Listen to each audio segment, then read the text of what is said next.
Class 10-এর এই ক্লাসে আমরা শুরু করব জৈব রসায়ন। জৈব রসায়ন পড়ার আগেই আমাদের বলে নেওয়া দরকার যে জৈব রসায়ন আমাদের যা আছে ক্লাস 10-এ সেটা হচ্ছে শুধুমাত্র ইন্ট্রোডাকশান, বেশি কিছু নেই। জৈব রসায়ন একটা ভাস্ট ব্যাপার, বিশাল অংশ। এ প্রচুর রকমের অসংখ্য জৈব যৌগ, তাদের ব্যবহার, তাদের বন্ধন, তাদের বিক্রিয়া, বিশাল ব্যাপার। কিন্তু আমাদের ক্লাস 10-এ জৈব রসায়ন সম্পর্কে সেরকম বিশেষ কিছু নেই। একটা ওভারঅল ইন্ট্রোডাকশান দেওয়া আছে জৈব রসায়ন সম্পর্কে। আমরা এই ক্লাসগুলোতে সেই ইন্ট্রোডাকশানটুকুই পড়ব, কারণ তার থেকে বাইরে কিছু পড়ার সুযোগ এখানে নেই। প্রশ্নগুলো ইন্ট্রোডাকশান অংশ থেকেই আসে, তাই সেই জায়গাগুলো আমাদের খুঁটিয়ে পড়তে হবে এবং জানতে হবে। তো প্রথমেই কাদের জৈব যৌগ বলে তার সংজ্ঞাটাকে দেখে নেওয়া যায়। জৈব যৌগ বলতে বোঝাচ্ছে যে জীবদেহ থেকে প্রাপ্ত যে কোনো কার্বন ঘটিত যৌগ, তাদের নাম দিচ্ছি আমরা জৈব যৌগ। জীবদেহ থেকে প্রাপ্ত কার্বন ঘটিত যৌগ, যেমন মিথেন, ইথেন, প্রপেন, বিউটেন, বিভিন্ন রকমের glucose, carbohydrate, protein, fat, everything এদের জৈব যৌগ বলা হয়, কারণ এদের জীবদেহ থেকে প্রাপ্ত এবং কার্বন ঘটিত যৌগ। এবং যে সমস্ত জৈব যৌগগুলো আমাদের দেহের গঠন, দেহের পুষ্টি, দেহের বৃদ্ধির জন্য লাগে তাদেরকে বলা হয় বায়োমলিকিউলস বা জৈবিক যৌগ। এইখানে এই যে জৈব যৌগ বললাম, কার্বন কন্টেন্ট কম্পাউন্ড, এখানে একটা জিনিস জেনে রাখতে হবে একটা যৌগ সম্পর্কে, যেটা হচ্ছে HCl, হাইড্রোক্লোরিক অ্যাসিড। এটা আমাদের পাকস্থলীতে আছে, মেরুদণ্ডীয় প্রাণীর পাকস্থলীতে আছে, কিন্তু এটি জৈব যৌগ নয়, কারণ জীবদেহ থেকে প্রাপ্ত হলেও জৈব যৌগ নয়, কারণ এটা কার্বন ঘটিত নয়। এবং জৈব যৌগ গঠনের ক্ষেত্রে যে বিশেষ বিষয়টা জানা দরকার সেটা হচ্ছে কার্বনের ক্যাটিনেশন ধর্ম। ক্যাটিনেশন ধর্ম বলতে বোঝাচ্ছে কার্বনের ইলেকট্রন বিন্যাস কি? ইলেকট্রন বিন্যাস হচ্ছে K কক্ষে 2, L কক্ষে 4টে। এই 4টে ইলেকট্রন থাকার জন্যে কার্বন যে কোনো পদার্থের সাথে 4টি বন্ধন করতে পারে। যে কোনো পদার্থের সাথে শুধু 4টি বন্ধন করতে পারে তা না, নিজের সাথেও এই একইভাবে একাধিক বন্ধনে নিযুক্ত হতে পারে।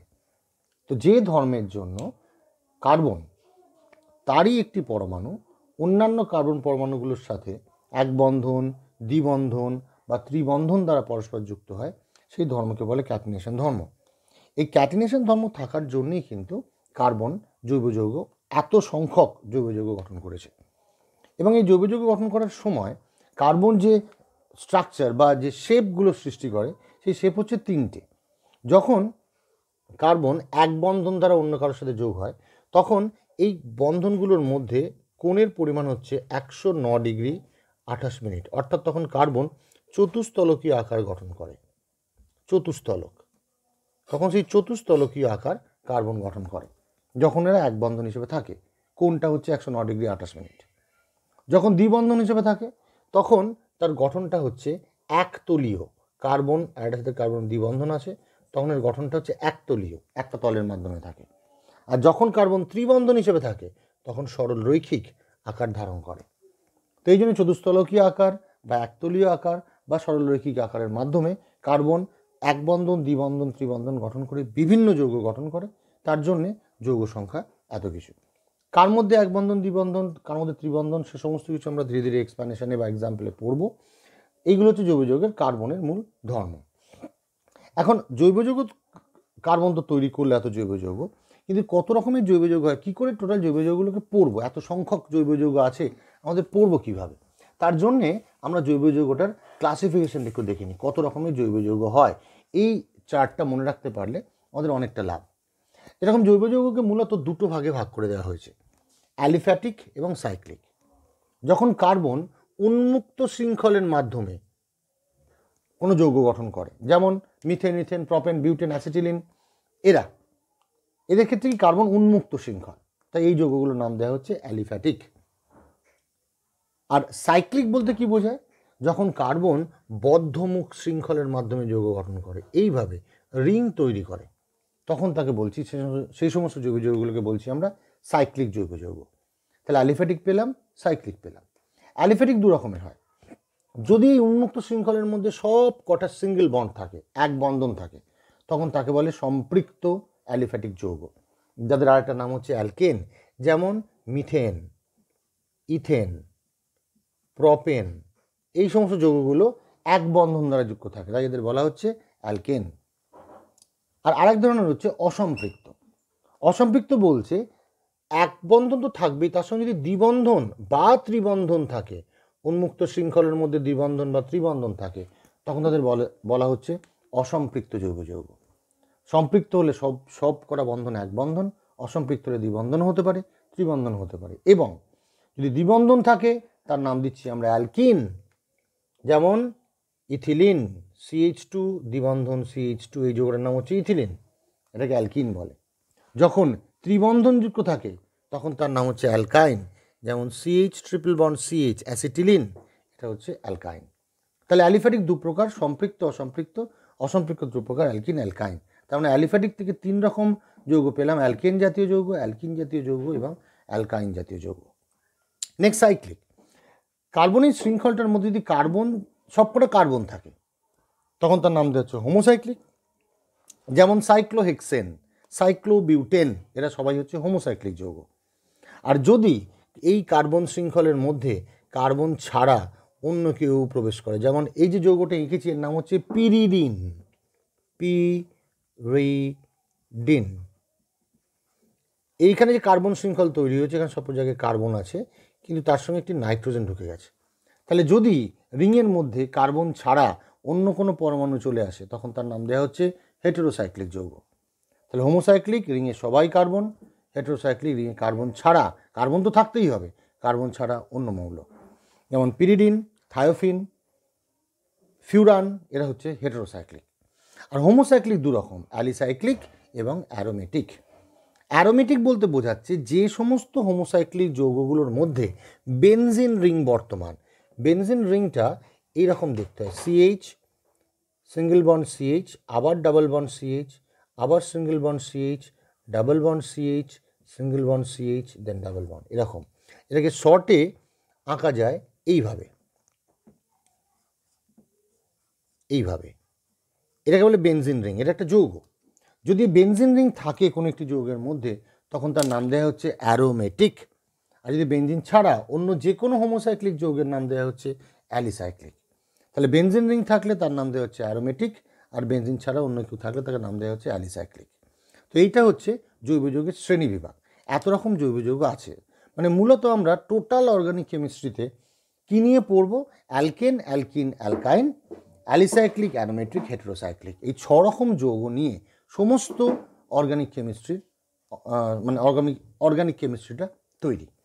তো আমাদের এখানে এগুলো সম্পর্কে বেশি কিছু নেই, শুধুমাত্র আলাদা করে যৌগগুলো সম্পর্কেও পড়তে হবে না, অ্যালকেন, অ্যালকিন, অ্যালকাইন সম্পর্কে খুব শর্টে কিছু জিনিস এখানে আছে, সেগুলো আমরা এবার নেক্সটে দেখি। অ্যালিফ্যাটিক যৌগগুলোর ক্ষেত্রে বা অ্যারোমেটিক বা অ্যালিসাইক্লিক যৌগগুলোর ক্ষেত্রে দেখা যায় যে কার্বন যে সমস্ত যৌগ তৈরি করেছে সেই যৌগগুলোকে যদি আমি একটা কোনো ভাগের অন্তর্গত করি, যেমন অ্যালকেন যৌগগুলোকে যদি আমরা নিই, প্রথম একটা কার্বনযুক্ত অ্যালকেন যৌগটার নাম হচ্ছে মিথেন, CH4। দুটো কার্বনযুক্ত যৌগটা নেওয়া যাক, দেখছি C2H6 হচ্ছে। তিনটে কার্বনযুক্ত নিলে C3H8 হচ্ছে। এখানে একটা জিনিস লক্ষ্য করা যায় যে প্রথম যৌগের সঙ্গে দ্বিতীয় যৌগের মধ্যে CH2 এর পার্থক্য, একটা কার্বন বাড়লো, দুটো হাইড্রোজেন বাড়লো, CH2 এর পার্থক্য। অ্যালকিনের ক্ষেত্রেও যদি দেখি আমরা, অ্যালকিনের ক্ষেত্রেও তাই, অ্যালকিন তো দ্বিবন্ধনযুক্ত হয়, তো একটা কার্বন দিয়ে কখনো অ্যালকিন তৈরি হবে না, দুটো কার্বন দিয়ে তৈরি হবে, C2H4। এর পরেরটা যদি আমরা নিই ঠিক সেমভাবে C3H6 হচ্ছে, তার মানে CH2 এর পার্থক্য। তো দেখা যায় জৈব যৌগের মধ্যে একই জাতীয় জৈব যৌগগুলো যদি আমরা ক্রমবর্ধমান কার্বনের সংখ্যা অনুযায়ী সাজাই, দেখা যায় তাদের মধ্যে CH2 এর পার্থক্য আছে এবং এরা একই ক্যাটাগরির অন্তর্গত যৌগগুলো পরস্পর সবাই প্রায় একই রকম রাসায়নিক ধর্মযুক্ত। তাহলে যদি এরকম একই রকম রাসায়নিক ধর্মযুক্ত হয় তখন এদেরকে বলা হচ্ছে, এই শ্রেণীগুলোকে বলা হচ্ছে হোমোলোগাস সিরিজ বা সমগণীয় শ্রেণী। তাহলে সমগণীয় শ্রেণীর সংজ্ঞা আমরা কি বলতে পারি? সমগণীয় শ্রেণীর সংজ্ঞা হিসেবে বলতে পারি যে একই উপাদান মৌল সমূহের দ্বারা গঠিত একই সাধারণ সংকেত বিশিষ্ট, অভিন্ন কার্যকরীমূলক যুক্ত, কোনো যদি এখানে কোনো কার্যকরীমূলক নেই, একই ধর্ম যৌগসমূহকে যদি আমি ক্রমবর্ধমান আণবিক ভর বিশিষ্ট বা ভর অনুযায়ী সাজাই, তখন তাদের মধ্যে যদি CH2 এর পার্থক্য হয়, তখন সেই যৌগগুলো যে শ্রেণীর মধ্যে থাকে সেই শ্রেণীর নাম দেওয়া হচ্ছে সমগণীয় শ্রেণী। মানে সমগণীয় শ্রেণীর মধ্যে যে মৌলগুলো থাকবে তাদের ক্রমবর্ধমান আণবিক ওজন অনুযায়ী সাজালে তাদের মধ্যে পার্থক্য হবে CH2 এর, তাদের একই রকম সাধারণ আণবিক সংকেত হবে, তাদের একই রকম রাসায়নিক ধর্ম হবে, তাদের মধ্যে মূলক বা তাদের বিক্রিয়ার অংশগুলো কার্যকরী মূলকগুলো একই রকম হবে। এদেরকে বলছি আমরা সমগণীয় শ্রেণী। এরকম জৈব যৌগে অনেক কটা সমগণীয় শ্রেণী আছে, যে সমগণীয় শ্রেণীর একটা সাধারণ সংকেত থাকে। যেমন কিছু সমগণীয় শ্রেণী আমরা এখানে ইন্ট্রোডিউস করতে পারি, যেমন অ্যালকেন যে সমগণীয় শ্রেণীটা আছে, অ্যালকেন যে শ্রেণী যেমন CH4, তাদের সাধারণ সংকেত হচ্ছে CnH2n+2, CnH2n+2।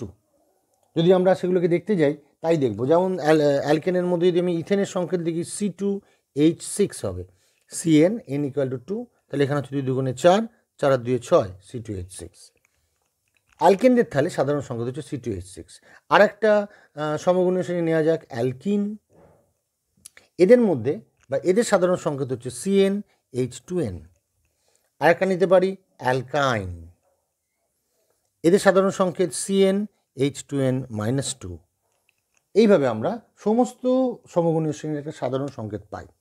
এছাড়া আরও সমগণীয় শ্রেণী আছে, সেগুলো এবার আসা যাক। যেমন সেগুলো আসতে গেলে আমাদের প্রথমে আর একটা জিনিস জানতে হবে, যেটাকে বলা হচ্ছে কার্যকরীমূলক। শুধুমাত্র কার্বন আর হাইড্রোজেন নিয়ে কিন্তু সব জৈব যৌগ তৈরি নয়। জৈব যৌগের মধ্যে কিছু বিশেষ মূলক বা বিশেষ গ্রুপ থাকে, যে গ্রুপগুলো ওই জৈব যৌগের রাসায়নিক ধর্ম নিয়ন্ত্রণ করে, সেই গ্রুপগুলোর নাম দেওয়া হচ্ছে কার্যকরীমূলক। তাহলে কোনো জৈব যৌগের মধ্যে অবস্থিত যে সমস্ত গ্রুপ বা মূলকগুলি ওই জৈব যৌগের রাসায়নিক ধর্ম নিয়ন্ত্রণ করে, সেই গ্রুপগুলিকে বলা হচ্ছে কার্যকরীমূলক। যেমন বিভিন্ন প্রকার কার্যকরী মূলকের মধ্যে উল্লেখযোগ্য কার্যকরী মূলক হচ্ছে অ্যালকোহল কার্যকরী মূলক। অ্যালকোহলের সংকেত হচ্ছে OH, মানে অ্যালকোহল কার্যকরী মূলকের সংকেত হলো OH। আর একটা যৌগ নিতে পারি অ্যালডিহাইড, তার কার্যকরী মূলকের সংকেত হচ্ছে CHO। সেরকম কার্বক্সিলিক অ্যাসিড কার্যকরী মূলকের সংকেত হচ্ছে COOH। এরকম বিভিন্ন প্রকার যৌগের কার্যকরী মূলকের সংকেতটা বিভিন্ন রকমের হয়। আমরা বই পড়লেই পরপর কার্যকরী মূলকগুলোকে একসাথে পেয়ে যাব। তো এই কার্যকরী মূলকযুক্ত যে হোমোলোগাস সিরিজ বা যে সমগণীয় শ্রেণী আছে, তাদেরও আমরা সাধারণ সংকেত পেতে পারি। যেমন বলা হচ্ছে যদি কোনো অ্যালকোহল থাকে, অ্যালকোহলের কার্যকরী মূলক হিসেবে সবসময় OH গ্রুপ থাকবে। বললাম একটু আগে অ্যালকোহল কার্যকরী মূলকের সংকেত হলো OH গ্রুপ।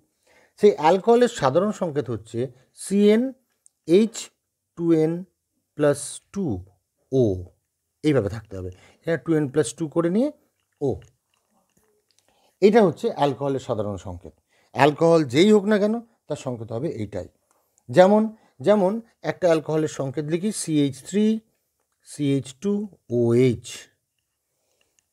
এই যদি আমি সাধারণ সংকেত দিই তাহলে দুটো কার্বন আছে, CN মানে 2, N=2 হয়ে গেল, হাইড্রোজেন আছে 6টা, তাহলে 2n+2 6 হয়ে যাচ্ছে, আর সঙ্গে একটা O আছে।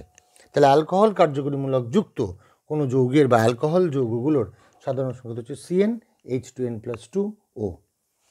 নেক্সট হোমোলোগাস সিরিজ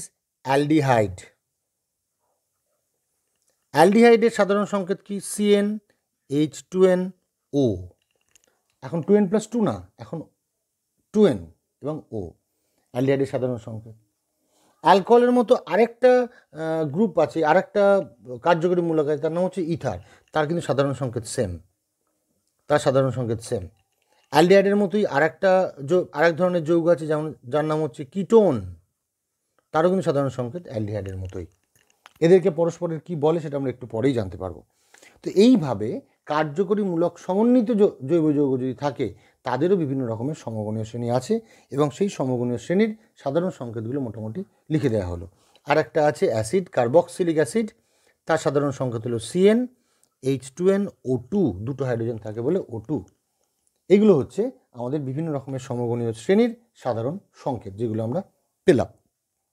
এই সাধারণ সংকেত থেকেই আমরা কোনো একটা জৈব যৌগের নাম বললে তার সংকেত লিখলে আমরা সাধারণ সংকেতগুলো থেকেই বুঝতে পেরে যাবো সেটা কোন সমগণীয় শ্রেণীর অন্তর্গত, এবং সেখান থেকেই তার রাসায়নিক ধর্মগুলো বা তার বিক্রিয়ার ধরনগুলো আমরা জানতে পেরে যাব। তো জানো এই সাধারণ সংকেতগুলো জানা থাকে এবং খাতার মধ্যে লিখে নেওয়া থাকে, যেগুলো থেকে প্রশ্ন আসতে পারে। এইবার এই সাধারণ সংকেত পড়তে গিয়ে আমরা এখানে একটা জিনিস দেখলাম যে অ্যালকোহল, ইথার সাধারণ সংকেত সেম। তাহলে এই সাধারণ সংকেত দিয়ে আমরা বুঝবো কী করে সেটা অ্যালকোহল না ইথার? তখন দরকার পড়ে তার গঠনমূলক সংকেত। গঠনমূলক সংকেত বলতে কি? গঠনমূলক সংকেত বলতে মৌলগুলো পরপর বা মৌলের পরমাণুগুলো পরপর কিভাবে আছে সেটা লেখা। যেমন যদি ইথাইল অ্যালকোহল বলি, তার সাধারণ সংকেত বা তার আণবিক সংকেত হচ্ছে C2H6O। এখান থেকে কিন্তু বুঝতে পারা যায় না ইথাইল অ্যালকোহলের অ্যাকচুয়াল গঠনমূলক সংকেতটা এইভাবে লিখতে হয়। CH3 মানে প্রথম কার্বন 3টা হাইড্রোজেন, সেই কার্বনের সাথে একটা এক বন্ধন, দ্বিতীয় কার্বন 2টো হাইড্রোজেন, সেই কার্বনের সঙ্গে আবার একটা এক বন্ধন, সঙ্গে OH, মানে CH3 CH2 OH। এটা হচ্ছে অ্যালকোহলের প্রকৃত গঠনমূলক সংকেত। সেরকমই OH গ্রুপ আছে বলে অ্যালকোহল। যদি শুধুমাত্র অক্সিজেন থাকতো, অক্সিজেনটা মাঝখানে চলে আসতো, যেমন CH3OCH3, এটার নাম হচ্ছে, এটা হচ্ছে ইথার, এক ধরনের জৈব যৌগ যার নাম হচ্ছে ইথার, যেখানে কার্বন চেনের মাঝখানে অক্সিজেনটা প্রবেশ করে। তো এই জাতীয় যৌগ যাদের আণবিক সংকেত সেম কিন্তু গঠনমূলক সংকেত আলাদা, গঠনগুলো আলাদা, এদের আমরা নাম দিচ্ছি আইসোমার। এদের নাম হচ্ছে আইসোমার। জৈব যৌগের এটা একটা বিশেষ ধর্ম যে আইসোমেরিজম। জৈব যৌগের ক্ষেত্রে এই সমবায়বতা বা আইসোমেরিজম দেখতে পাওয়া যায়। তো নেক্সট দেখি এবার আইসোমার কাকে বলে। আইসোমার বলতে বোঝাচ্ছে যে একই আণবিক সংকেত কিন্তু পৃথক ভৌত ও রাসায়নিক ধর্মযুক্ত জৈব যৌগকে বলা হয় পরস্পরের আইসোমার বা সমাবয়ব। তাহলে আইসোমার বা সমাবয়বের আণবিক সংকেত সেম, আণবিক সংকেত একই কিন্তু ধর্ম পৃথক, এদেরকে বলছি আমরা আইসোমার। তাহলে একই আণবিক সংকেত বিশিষ্ট কিন্তু পৃথক ধর্মযুক্ত জৈব যৌগগুলোকে বলা হচ্ছে পরস্পরের আইসোমার। একটা এক্সাম্পল একটু আগে দেখলাম। কিন্তু আইসোমার জৈব যৌগে অনেক রকমের হয়। আইসোমেরিজম নিয়ে একটা পৃথক চ্যাপ্টার, একটা পৃথক বই পড়তে হয় উঁচু ক্লাসে জৈব রসায়ন পড়ার সময়।